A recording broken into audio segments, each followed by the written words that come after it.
Happy Sunday, y'all. Key, hello. L, Lorraine from the Bronx. Happy Sunday. Hoping everyone is well, having a good Sunday. It is the 2nd of March. We are wrapping up our first quarter of the year. So happy Sunday. Hope everybody is doing good. I promise y'all I can't be on long today. I say that every Sunday, and then I stay here chatting with y'all. Happy Sunday, Sandra. Good to see you. But today I have 10 million things to do. In the process of doing 10 trillion things and cannot stay long chatting with you all. I have to go do some work. As much as I would prefer to sit here with you all and chat, I have to get some work done. So I am going to keep it brief, and so I can get back to the work at hand. I'm working on some tight deadlines.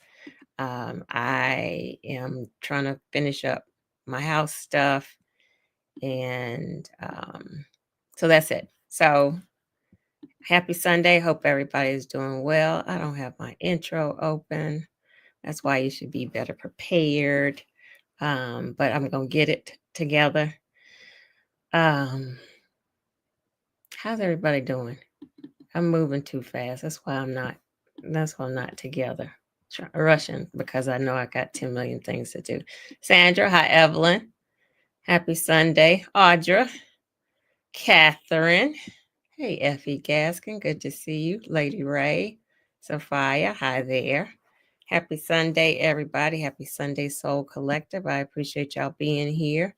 Hey WLJ, happy Sunday to you. All right, let me do my intro. And I actually am, I did plan a conversation for today, even though I wasn't all the way together. So, Jewel Pearson, I am Jewel Pearson. I introduce myself and say that I built a fancy tiny house in 2015 because I don't believe you have to give up luxury to go tiny. And since that time, I have shared my journey to hopefully inspire others who are interested in the movement. I do offer coaching and consultation to help others in this journey. I offer workshops. I do all the things. And you will be able to find links to schedule with me in the video description once this goes live. And as I'm doing all of that, I serve up a lot of representation in the movement along the way. It's important for us to see ourselves. It's important for us to be part of this movement. And that is what I want to foster and encourage. If you find this video helpful, this information helpful, I hope you will like it. You'll share it. You'll subscribe to the channel. Turn on the notification so that you will know when content is live. All right. Happy Sunday. Fortness Garden. Happy Sunday to you. The sun is out here as well, but it's cold. Yesterday was warm. But it is cold today. Welcome, new person. Glad to have you here. Enjoy the conversation. Glad you stumbled on it. Okay, so I am still working on the house. I actually am. Hi, Cynthia. Good to see you in the chat. I am trying to wrap up the sunroom so I can empty out that pod, get my stuff in the sunroom, send that pod on its merry way so I can quit paying for it. The contractors finished their work about a week ago. And so I am working on the flooring and redoing some of that. And that is kind of what led me to what I decided we'd be talking about today.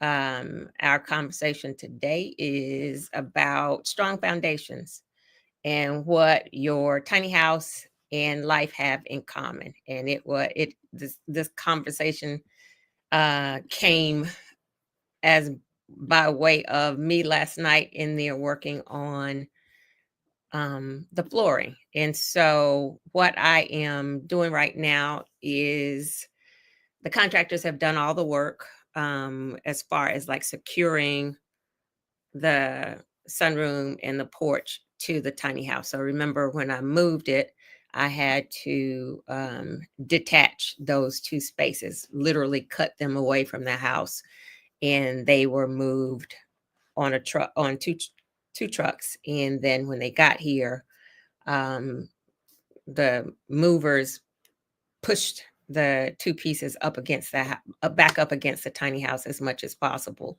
But then there was still this gap where it had been cut away from the tiny house. And so that is what the contractor worked on, reconnecting that space to the tiny house and closing up that gap. So if you can imagine that gap, absolutely, Rosalind. If you can imagine that gap, you could see the sky, you could see the ground, because it was probably, I'm going to say, maybe a 2-inch gap, inch and a half, 2-inch gap, where you could see the ground, you could see the sky, because it had to be cut away from the house. And so the contractor reconnected that, sealed that part of it, and so I am left to do some of the finishing work. What ended up happening, because this effort took longer than expected, the carpet, my carpet in that space in the sunroom was very light, almost a white, very light beige carpet. I had kind of made a pathway where I thought the contractors would stay, but after time, they just were everywhere. So the carpet all had to be pulled up. And when I started doing that, and I looked at the subfloor, the wood, the OSB up underneath the flooring, up underneath the carpet, I realized that I saw some water spots. I saw a little bit of mold, which said to me that I had some moisture getting in. I had some air getting in, which also made sense from me knowing how that room was a little bit chillier than I expected it to be. And I felt like I had more bugs in the room than I should have. So kind of knowing that, and I'll go back and say, when I built that space, it was more of a low budget space. It wasn't something that I poured a lot of money into. Um, and so sometimes you get what you pay for. It's been a fabulous space. I'm not saying it was a bad space. I just knew the seal of it could be tighter. I knew the foundation of it could be better. And so when I pulled back the carpet and realized that there was moisture coming in, then I started doing a little bit of investigation. And so I realized that there were some gaps around where the floor met, or where the wall met the flooring. And that allowed for air to get in, that allowed for moisture to get in. And then also realizing that for anybody who followed the initial build of that space, the intention in the beginning was for it to be more of like a wraparound deck. And then I decided that I was going to close up that the sunroom space and make it a room. And so the foundation of the floor, of the subfloor, was decking. And so if you think about decking, the decking boards are long slats, and they have space in between each slat. Think of a deck, and you know how it has that space between each slat. And so that was the foundation of the flooring in the sunroom, which also meant through those slats, through that open area in those slats, air and moisture could come up into the OSB. And so what should have happened is I should have thought about that initially. So if I go back to building my tiny house, one of the things that I share in the workshops, and as I share in consultations, as I share everywhere, the foundation of your tiny house on wheels is one of the most important parts of your build. The trailer that you buy, if you're building a tiny house on wheels, the trailer that you buy is key to the longevity of your tiny house. I say all the time that is not somewhere you want to skimp on your purchase and do low budget. I don't ever recommend that somebody buy a trailer and try to refurbish it. I, again, don't recommend that someone skimp on investing in a solid, well-built trailer. They're not cheap. But when you think about it, so I have lived in my house now for 10 years. I think I've moved it 7 times. I keep forget. I count and then I forget. I think I've moved it 7 times. And the success of me living in my house, of me being able to move my house, even though I don't move my house as frequently, the success is almost, I would probably say my trailer counts for at least 80% of the success of it. There's some other things that make it successful, like making sure the house is attached to the trailer correctly, et cetera, et cetera. But the solid foundation of that trailer is so very key to the success of my house, being able to move and just being able to sit on it. And when I was building my tiny house, I was very invested in ensuring that my foundation of my house was solid. I went and I researched my trailer. I went to pick up my trailer. I insulated my trailer. I have shared that I was on site at my build every day. And so I was very aware of the subfloor.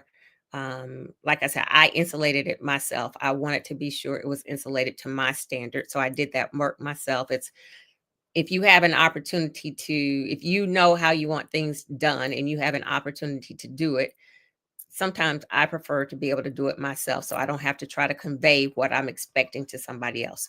So I insulated my trailer myself, and then was there as the subfloor was built. Absolutely, Rosalind. And so on. So I knew exactly how things were done. Audra, I see your question and I'll come back to it. Thank you. That's a good question. With this sunroom space, I can honestly say that I wasn't as attentive to the build as I should have been. I had, again, 10 million things going on at that time, as I always do, as I was trying to make the build happen, figure out how I was paying for all of that, move, all of those things. So it was a new space. However, the work that I'm having to do now, had I been more in tune with what was happening initially, very likely would not have to be done now. So my first point, as I was working through yesterday, as I was doing the work and thinking through what we talk about today, was the first point was the importance of a solid structural foundation. And so that is for a tiny house. The foundation has to be stable, has to be secure, has to be long lasting. It needs to be strong for a house, for a house period. But also, as I speak to tiny houses, the trailer for a tiny house has to do all of those things. That's the same thing. And Rosalind just said, it shared the scriptural version of that. That's the same thing that we have to apply to our life, to our dreams, to our mindsets, to our relationships, to our personal growth, to our finances. We talked to Adelia about finances recently. A solid foundation is key for structure, as well as it's key for us personally. If we skimp on the foundation, that's going to lead us to problems down the road. And I've got some notes. So if y'all wonder what I'm looking at, I'm looking at my notes. And that is where I am now in dealing with this sunroom. The build was a lower budget build. And sometimes, like, as I said, you get what you pay for. And I wasn't as in tune in paying attention to the build as I had been in my tiny house build. There was no less importance. It's still a structure. I still should have been tuned in, and I wasn't. And so the importance of a solid structural foundation is always going to be key. So that's the main point one. Audra, to answer your question. So Audra's question is, how long is trailer life and when will the trailer have to be replaced? And so in a tiny house on wheels, because you are building the tiny house into the trailer, the the it's like the floor of the tiny house, the trailer. It is attached. They can't be separated. So I won't replace the trailer later on. What has to be done is maintenance, and I'll talk about that in just a few minutes. That's part of my third point. So we'll talk about how long a trailer can last, but they cannot be detached. So the trailer cannot be replaced. Parts of it can, but the trailer itself cannot be replaced. But thank you for that question. Hi Kitty. Thank you, Audrey. Thank you. So the second point is planning and investing up front prevents problems later on. And so that is where we are. Had I paid more attention, had I invested more, because you can't skimp on your foundation ever. It's not going to go well. And so because I know that, and because I knew that with the planning of my tiny house, I should have been more invested in the at least the foundation, the entire bill, but specifically the foundation. So in as I relate that to a tiny house, if you cut corners on your foundation, it's going to lead to some costly repairs. I am in the process of repairing stuff now. Not as costly as it could be because there wasn't extensive damage, but it could have been. And so, to Audra's point, I absolutely am giving myself some grace now because I caught it. And so, and the thing here is, as I was talking to myself yesterday and said self, the thing that I've recognized is if I wasn't having to do this work myself, and I'm having to do this work myself because as I've shared, my finances are different since my disability abruptly ended. So some of this stuff I'm doing myself, where I might, in a different situation, have paid a contractor to do this work. And what hasn't been missed on my part is that there have been plenty of contractors in that room. Nobody said to me, "Hey, Jewel, I noticed you got some moisture on the floor. I see some water spots. You probably should look at that." Nobody said that. Um, Maybe not necessarily their jobs, but in my mind, as a contractor, if you're in there doing some work, that might be something that you would want to um, call out. So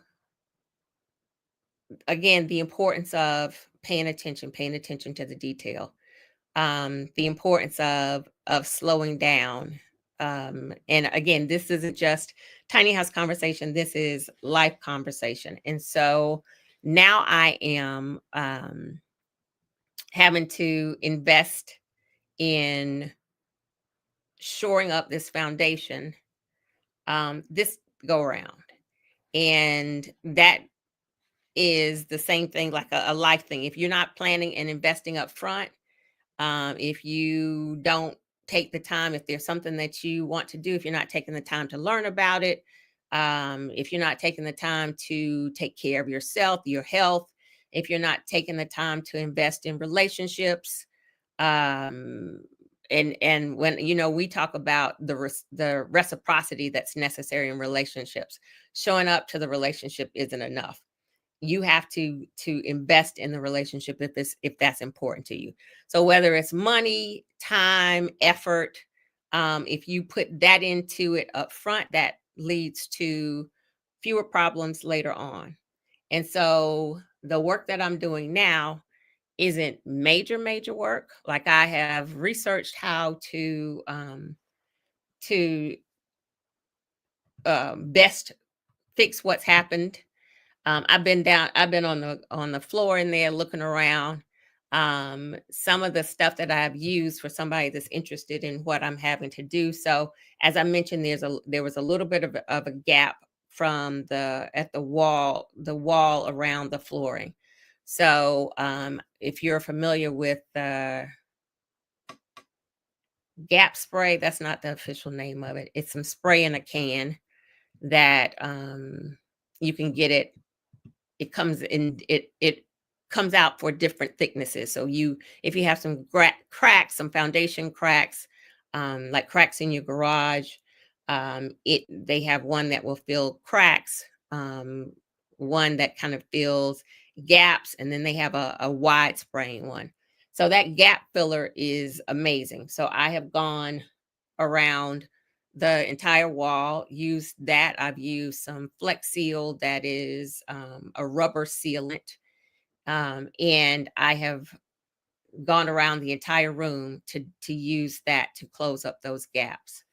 I have treated the areas that had it wasn't a lot of mold, because mold will kill you. So you have to really be careful with moisture. Wasn't a lot of mold, but had it been left unchecked, like if I had never seen what was happening, it could have absolutely grown into a bigger problem. Treated that. And as I'm looking at the gaps around the wall, a lot of times just putting your hand down there, you can feel cold air coming in. You can feel air coming in. So that has helped me just being attentive to what's happening. So I have sealed all of those areas. And then I put down on top of the OSB that was just on the decking board, as I mentioned, I put down another layer of OSB. Hello, hello. A 1/4 inch layer of OSB, and then wait a minute. Before I said the tar paper. Wait a minute. Let me go back. The OSB that's on the decking, I put a layer of tar paper across it. That's going to help keep moisture out. And then on top of that tar paper, let me go back again. Let me slow down. Okay, so on the OSB, I recognized that there were some gaps in between the boards of the OSB that was on top of the decking. So that same gap filler that I used around the perimeter of the room, I used that same gap filler and the same Flex Seal to seal up those cracks in the OSB, the gaps in the OSB. They weren't cracking or anything like that, but there was a little bit of a gap in each panel. And because it's on decking, that means then the air can come up, moisture can come up. So I've filled in all of that with the same product that I used around the wall. Then I put the layer of tar paper. And then I put a 1/4 layer of OSB, the same boards that are on the decking. I put another layer of that on top of that tar paper, a thinner layer. So that, because I also have to be mindful, I can't make it too thick, because then it's going to be a problem, like with the doors and stuff. So a 1/4 inch of OSB, which also meant that I was outside with the saw, making sure fitting the panels in. So that was some work that I don't like saws, but saws are necessary evil. So if you respect them, they'll respect you. Every time I use a saw, my goal, the saw or the trencher, because I've also trenched my yard, and I always go into it with a goal. And my goal always is to leave with the same 10 fingers that I went into the work with. And so I can happily report that that was achieved. But I had to use the saw to make sure all of the 1/4 inch OSB boards fit. And then I screwed them down. And Evelyn says, I think I'm keeping up with this, Rebecca. And so as you're putting down, this is called underlayment. As you're putting down OSB as your underlayment, you're supposed to put at least, yes, I saw Rosalind. You're supposed to at least put 60s. It's supposed to be 60 to 80 screws in screwing that OSB down as the underlayment. So I have been a screwing fool in there. When I tell you, so it's 9, maybe 10 panels. So 10 panels, 60 to 80 screws in each of those panels. When I tell you I was tired of screwing, but I also don't. So if your underlayment, your floor underlayment is not secured properly, that's how you end up with squeaky floors. And so the last thing I want is some squeaky floors, because then I'll be annoyed, because I would say, Jewel, if you put in some more screws, your floor wouldn't be squeaking. So the planning up front, again, when the planning and investing up front eliminates later problems. I already knew I wanted to do this correctly, so I don't have to be mad at myself later on. So I have screwed down all of these panels, and then on top of that, I put a 1/4 inch cork flooring underlayment. So that helps with giving some softness to it. It also helps with keeping moisture down. It has a treatment in it. It keeps the moisture down, but it also makes it helps for sound, so you don't have hard sounding floors, and then it also helps with some softness. So that is what I'm working on. And then and I put the last, I got, I think, a couple more pieces of the bamboo to put down, the cork to put down, and then I can put up the baseboards and put my carpet down. Planning and investing up front is going to help you eliminate problems later on. And then my third point was as a the maintenance to keep your foundation strong. And so this goes back to Audra's question of the trailer for the tiny house. How often it has to be replaced. It can't be replaced. But there has to be some maintenance done to it. You have to pay attention to your trailer. And so maintenance to the trailer. So it is steel, and there's not necessarily maintenance that has to happen to I guess I can say, the core of the trailer, but the wheels, the axles, those have to be oiled and greased. And your tires, you have to pay attention to your tires.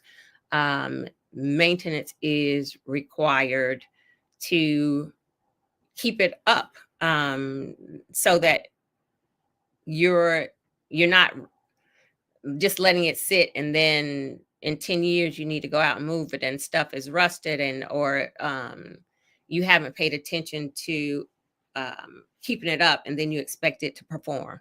So the third point, adaptability and maintenance to keep your foundation strong. Even if this room was well built, you still have to maintain it. If my trailer, I still have to maintain it. I still have to do the things to make sure I'm keeping it in good shape.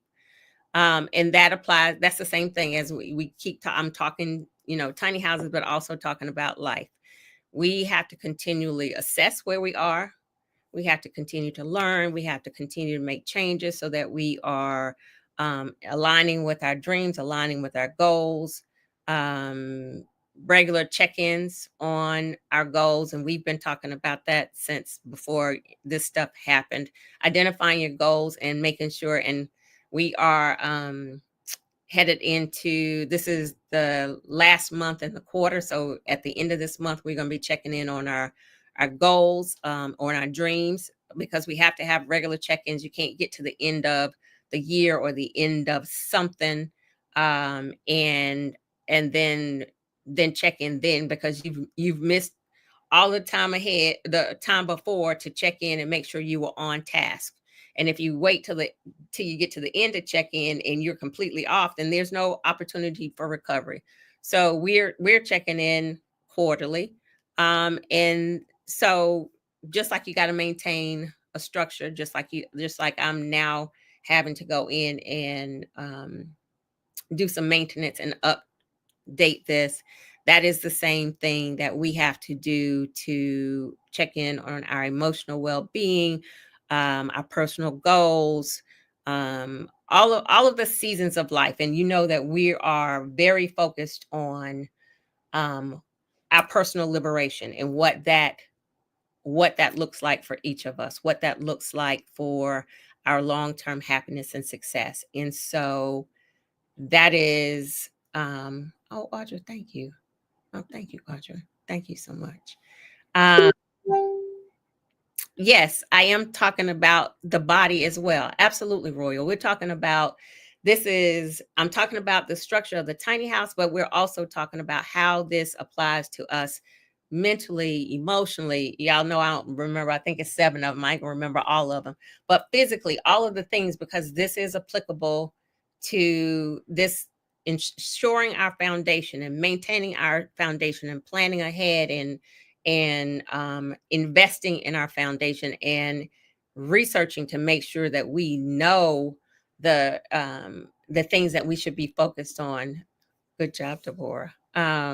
Always something to do, but we have to be focused on all of those things so that we can be sure we're taking care of ourselves. Um, Absolutely. Elle is saying, I love the idea of developing skill sets and getting to know the functional aspects of your home. Um, Having a court floor underlayment is smart and something I hadn't even considered. Another nugget from you. Very good. I'm glad you got that. So yes, so this is last night. I think it was 10:30, 11 o'clock, and I was like, I don't really know what I'm talking about tomorrow. But then as I was processing the work that I am doing, and I have been, Elle said she loves the idea of developing skill sets and getting to know your home.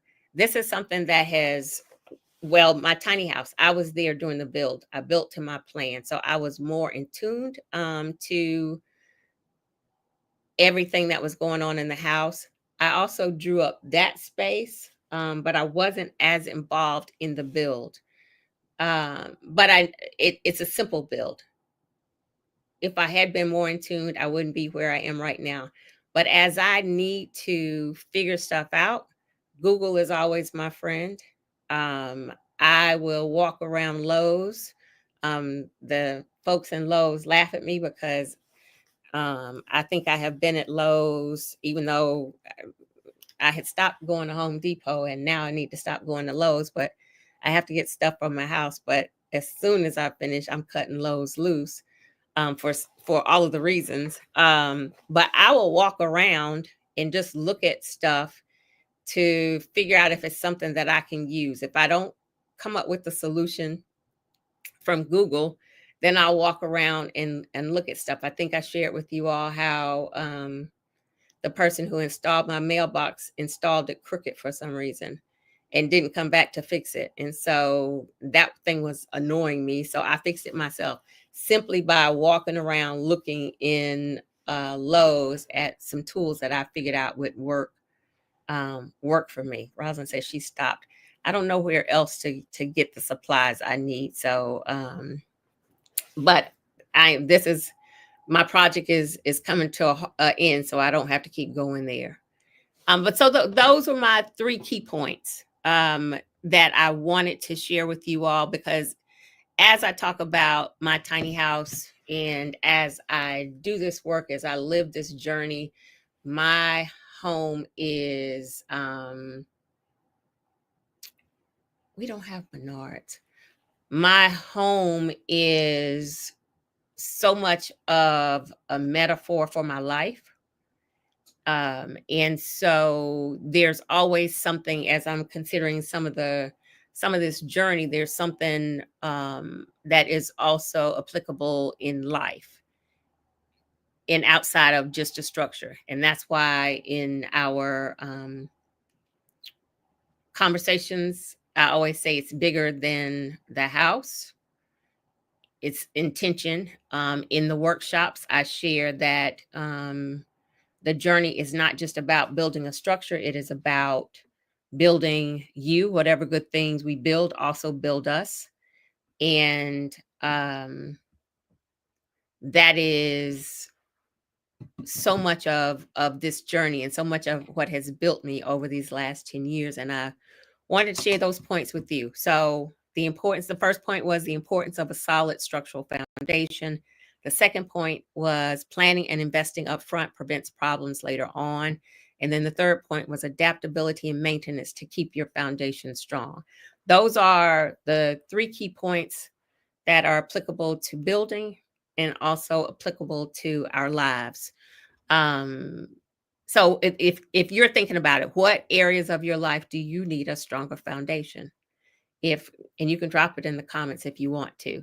If you're if we're talking about this, that there have been some points where folks have said that, they're taking this and it's applicable to their tiny house journey. But is there something personally that you realize that you could, an area of life that you know that you could use a stronger foundation?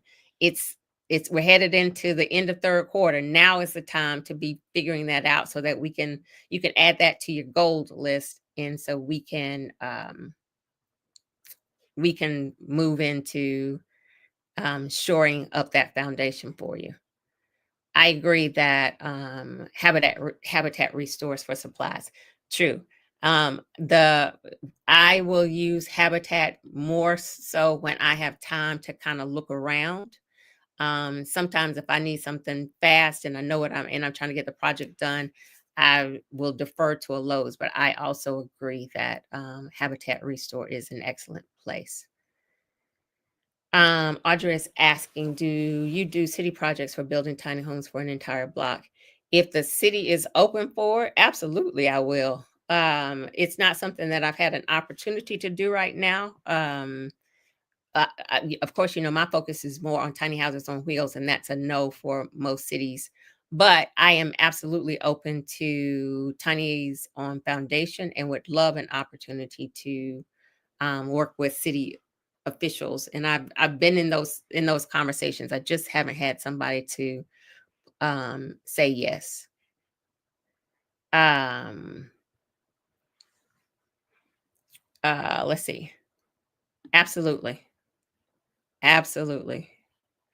Um, That's true, Michelle. Michelle says when started going to holistic doctors, they said you can pay more upfront for real food or you can pay more later for meds and doctors. Absolutely. That's the investment. Absolutely. Um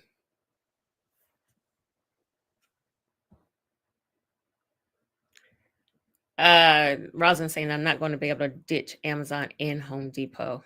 Well, Home Depot came out and said they were I'd stopped with Home Depot years ago because I knew they were Trump supporters, and then now Lowe's is dropping their DE and I stuff, and so that's why I'm planning to get away from them. But yeah, all of these orgs, all of these companies are awful and don't have our best interest in mind. So, but it's hard to get away from all of them if you need something. Um, Thank you. Thank you, Elle. Thank you. Crystal is recovering still, so she did send me a note. So y'all send out um some good energy for Crystal. She starts a new job tomorrow. So she's normally in the chat doing all the things. So Elle, thank you so much. B is saying knew I needed a strong foundation in life, but it wasn't until this home building endeavor that I realized just how much. No more kicking the can down the road. Absolutely. And B is in my master class. If let me drop that today too. This registration is closing for this cohort of the master class on the 7th. So we are wrapping up week 4, but this is a self-paced workshop. And so you can jump in until March the 7th and get all the content. You'll have lifetime access to the content as well as to the community. And it's an amazing community. And then there's also the opportunity to participate in our live session, which is scheduled on next Saturday. And the replay will be available if you're not able to attend that session. And then if you purchase the VIP access, then you also have a one-on-one with me. So if you are interested, one of the things that I've just shared it, that I have tried to make sure that I impress on the workshop attendees is that you aren't just building a structure, you are building something that is life changing. You're building yourself in the process. And the earlier you recognize that, the better you recognize that, the better off you will be. And we are headed into week 4 where we really talk about the lifestyle, and we'll be expounding. Hey, lady. We'll be expounding on that for sure. So, um, hey, Day. Good to see you. Haven't seen you in a minute. Carolina Care saying, same here. Did not realize how much I was waiting for later. Love this movement, getting my life together. I love that. I love that for you.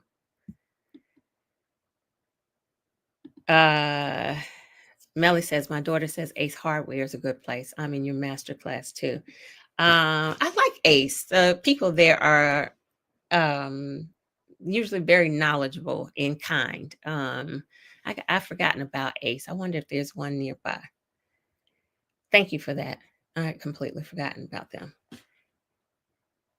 Let's see.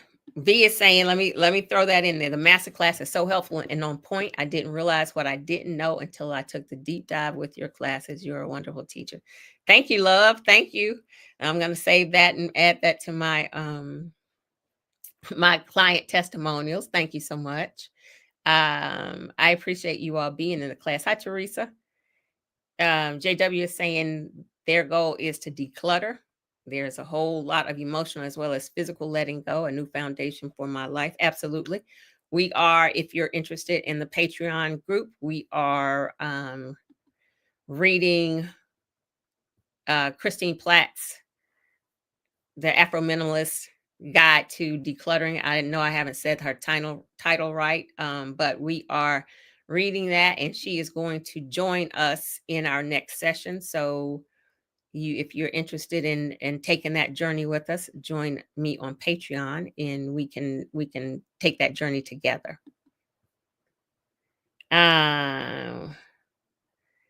Nicole Johnson, Cynthia, thank you, love. Can you I'll write that down, but I know you know my email, if you can connect her with me or send me her email, I'll connect with her. Thank you very much for that.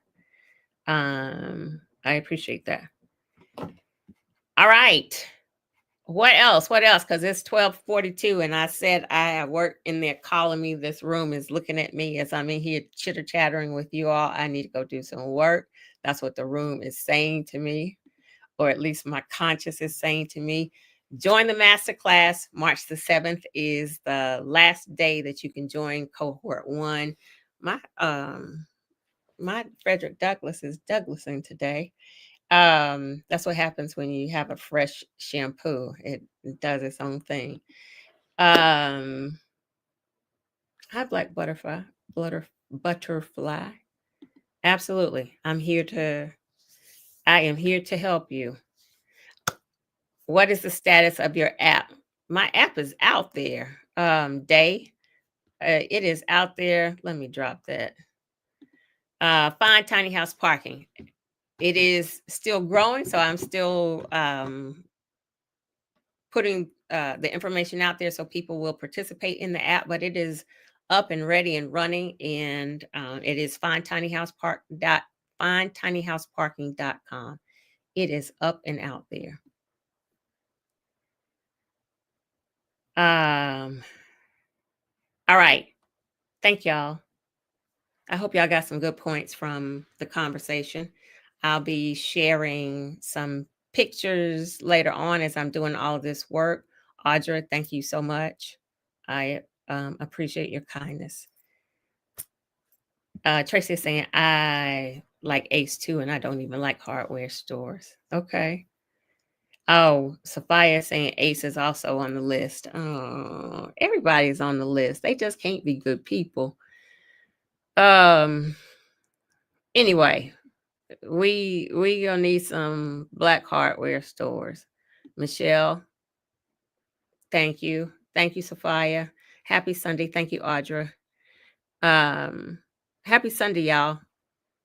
I appreciate you all. Thank you. I appreciate you all coming on Sundays to share with me. Crystal, everybody sent you some good love. And I will see you all. If you're not in the workshop, I'll see you in I mean, if you're in the workshop, I'll see you in the workshop. If you're in Patreon, I'll see you in Patreon. One-on-ones for folks in the workshop, in our live session on Saturday, all the things. Thank y'all. Have a good week. I will talk to you all soon. Happy Sunday.